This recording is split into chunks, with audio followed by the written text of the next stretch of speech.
Dumulog sa Office of the Ombudsman ang grupong Akbayan at Koalisyong Tindig Pilipinas para imbestigahan ang kontrobersyal na paggamit ni Vice President Sara Duterte sa kanyang confidential at intelligence funds. Nananawagan po kami sa Ombudsman na seryosohin po yung mga kaso laban kay VP Sara Duterte, imbestigahan yung articles of impeachment dahil hindi nga naganap yung inaasahan po nating trial sa Senado.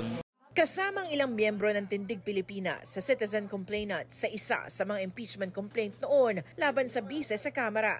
Na-endorso man ang articles of impeachment hanggang Senado. Di naman ito tumuloy sa pagdinig dahil sa puna ng Korte Suprema na nilabag nito ang utos ng konstitusyon na isang impeachment complaint lamang ang maaaring pagulungin laban sa isang tao sa loob ng isang taon.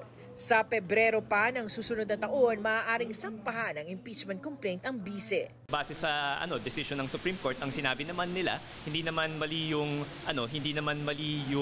laman ng impeachment complaint, mali lang daw yung pamamaraan kung paano ito naiakyat. Ayon kay Ombudsman Jesus Crispin Remulla, pwede nilang magamit bilang basehan ang nilalaman ng impeachment complaint. We can use that information. It's a guide for us to evaluate issues properly. Babalitaan namin kayo kung ano naging aksyon ng aking opisina. Tungkol dito, malamang naman yan, fact-finding yan . Hunyo nang irekomenda ng House Committee on Good Government and Public Accountability sa Office of the Ombudsman na sampahan din ng reklamong kriminal, sibil at administratibo ang bise. Base sa investigasyon ng komite, mahigit kalahating bilyong piso o 612 million pesos sa confidential funds ang na-disburse sa pamumuno ni Duterte sa Office of the Vice President at Department of Education. Binubusisi na yan ng Office of the Ombudsman.